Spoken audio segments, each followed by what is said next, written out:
The Cycle of Seven. If you get this message, it is because you are prepared. Conny Mendez. The book, The Wonderful Number 7 Inches by Conny Mendez, is a self-help work aiming to teach adventurers how to use the number 7 as a tool to enhance various aspects of life. The author asserts that the number 7 is a magical number capable of attracting good luck, prosperity, and happiness. In the book, Mendez describes different ways to employ the power of 7 to achieve diverse goals. For instance, she suggests using the number 7 to boost health, wealth, interpersonal relationships, and overall happiness.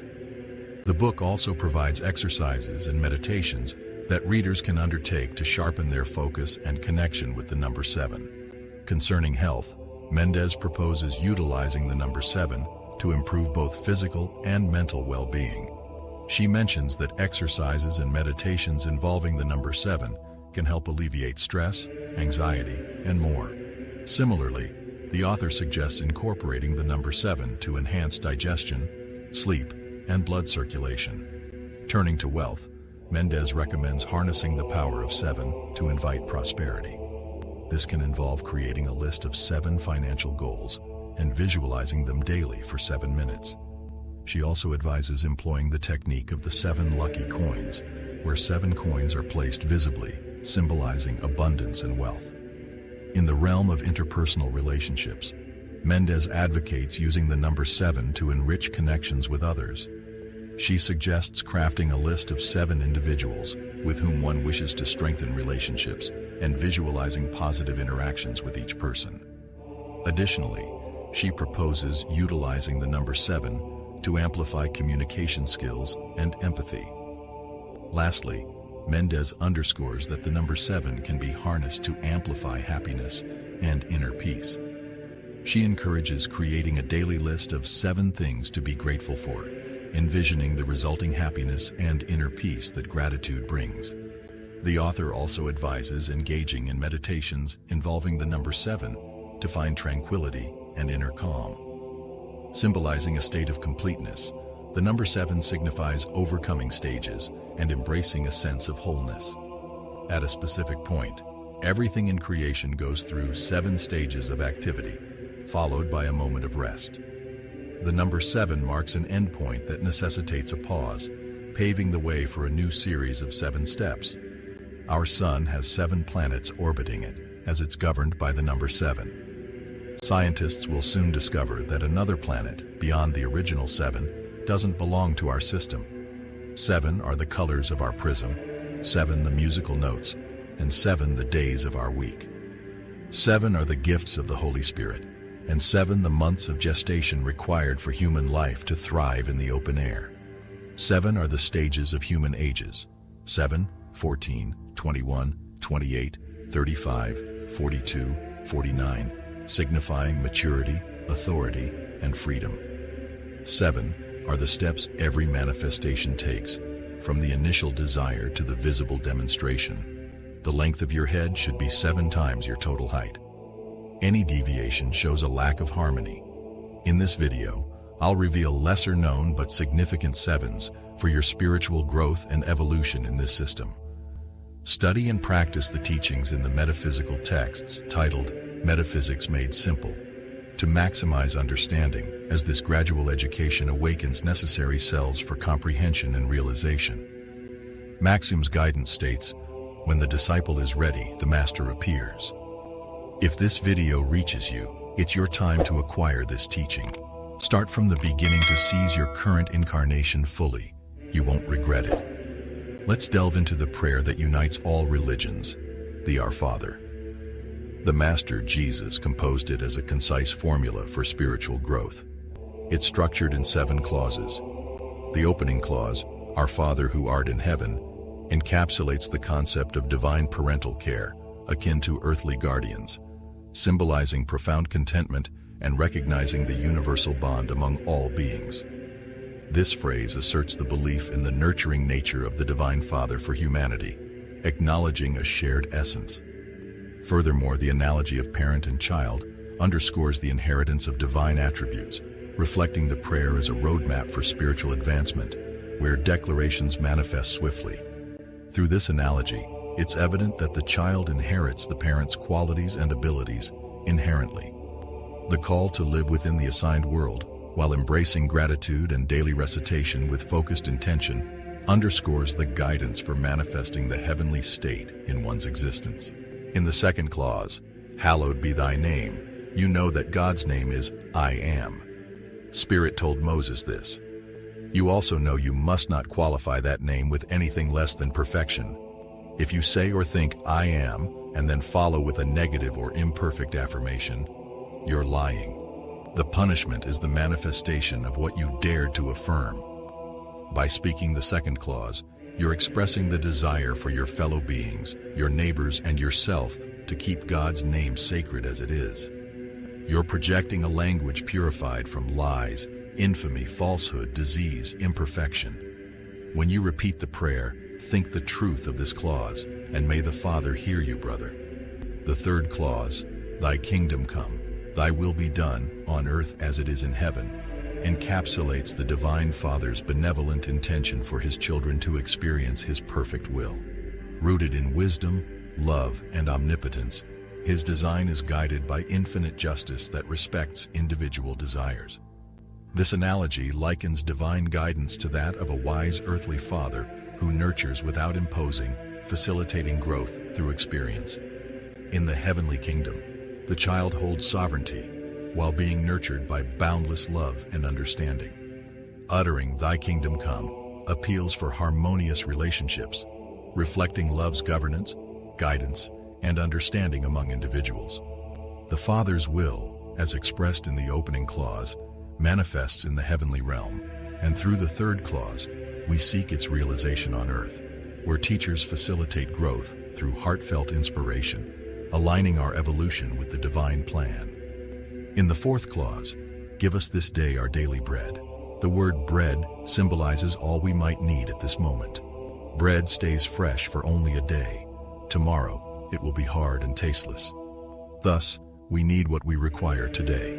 The Father has arranged that our needs are met as we feel them. Everything is already prepared, it's ours. The phrase emphasizes that it's not just yours or mine, but everyone's. We're asking for everyone to receive what they need at the right time. Don't panic, fearing delays or scarcity. Face apparent needs with the phrase at the beginning of the clause, or gently claim your own. Father, you have already decreed that I have this desire. I wish it in harmony for all, under grace and in perfect ways. Thank you, Father, for hearing me. I'll give you the next 5 seconds to repeat and mentally accept this prayer as reality. You can also pause if you need more time. The proof that everything has been granted to us before asking is evident. Today, you surely have all you need covered. All the money you require for today, right? Tomorrow will be another today, and so will the coming week or month. Don't worry, for the Father has said, "Before they call, I will answer, and while they are yet speaking, I will hear." The fifth clause, "Forgive us our trespasses, as we forgive those who trespass against us." The passage discusses how our misuse of divine energy leads to the need for forgiveness. Wrongful actions deplete this energy, creating a debt to the Father. Seeking his forgiveness prevents harm, underpinned by confession and his inherent mercy. Treating others well reciprocates divine treatment, while Jesus crafted the prayer to emphasize forgiving others before seeking forgiveness. Letting go of grudges is vital for progress. The text highlights nightly self-forgiveness and dismantling barriers through sincere, broad forgiveness. In the sixth clause, "And lead us not into temptation, but deliver us from evil," the prayer acknowledges the risk of subtle temptations as one progresses spiritually. Spiritual pride is highlighted as a potential barrier to connection with the divine. Requesting humility through the words of Jesus, seeking protection from wastefulness and enticements, and asking for awareness of hidden faults are essential. The clause also appeals for deliverance from negativity, stressing its illusory nature, which can vanish when balanced with positivity. Seventh clause, "For yours is the kingdom, the power, and the glory." A wise and potent affirmation that compels you to recognize the Father as the sole presence and sole power. It obliges you to dissolve spiritual pride, the final of the faults to overcome. The example of the severe punishment this fault carries has been shown in the fall of the most glorious of angels, Lucifer, who turned into Lucifer due to the sin of pride. This must be an allegory, as no master names such a character. But whatever it may be, the ultimate affirmation of the Our Father holds the mission to liberate us from the ultimate danger, as long as it's spoken with fervent intention and sincere devotion. How does science differ from religion? Science represents divine wisdom, and religion represents divine love. Just as what we call God or the Creator is indivisible and one, all of creation is a single view seen through its countless prisms or infinite manifestations. Science and religion are one and the same, viewed through two different characters. As we will see shortly, they form a circle where one becomes the other and the other becomes the first.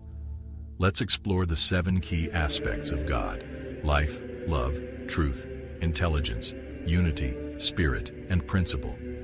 Life is all-encompassing, eternal, and the core of God.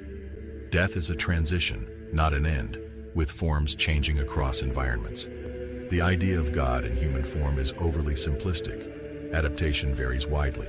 Planetary differences create diverse life forms. Even Venus may host life. Life persists universally, adapting to conditions. God, being principle, remains unchanging. Life can't become death. Contradictions negate principles. Death, therefore, isn't true. It's a transitional state within an eternal cycle. Evolution is constant. Individuals progress through stages of life. Future evolution holds advanced knowledge and capabilities. Every human journey includes such growth. Accept the idea of life on other planets, adapting to unique conditions. Denying this is like a pond-bound frog denying treetops. Life is unseen, its effects visible, similar to God's presence. Keep an open mind, embrace the unusual. Life's constants are health, joy, and enthusiasm, daily happiness. Acknowledge life's manifestation and be thankful. Your beating heart signifies God's presence. The heartbeat offers the first proof of life. Reflect on life. It magnifies through contemplation, fostering happiness, health, and joy. Sadness emerges when we lose our sense of God within. Recognize that God is perpetual joy, health, and happiness, dispelling sadness. Biblical verses underscore joy as a strength. Combat sadness by thanking God for truth, life, joy, health, and happiness. Swift change will follow. Life signifies movement, seen in vibrant children. Heal the ill by envisioning them as life, synonymous with health, powered by God. Challenge sickness mentally. It can't embody falsehood and will heal. Counter indifference, apathy, and stagnation. Mentally confront them as lies, powerless against the presence and power of God, which is life, enthusiasm, health, energy, and happiness. Concluding with the treatment of treatments prayer, I offer the highest treatment given to us. It surpasses all prior efforts, making them redundant. Upon waking, picture yourself in the sun, affirming, "I am the radiant presence of God, limitless, timeless, pure." Visualize your permanent atom, God's presence within, centered in the sun's radiance. Extend your light. You've become an agent of God. All you touch awakens to His presence. Positivity thrives. Negativity purifies. Your presence envelops before your ask. I am decrees summon God's power instantly. Practice it. Focus on a remedy, like impoverished areas. They have God's presence, illuminated by your radiance. They transform, shedding darkness. Apply this to personal scenarios. Reflect on family or friends, knowing their permanent atom's truth. Repeat your affirmation, "I am the radiant presence of God." With this, you've acted. Let it unfold. Gradually, the treatment integrates, and you'll sense God everywhere, in all things. The thought of God suffices for His dominion and perfection.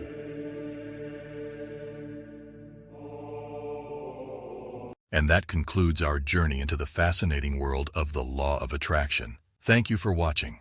To receive a very powerful ancient technique to attract abundance, visit the link in the description of this video, and don't forget to subscribe.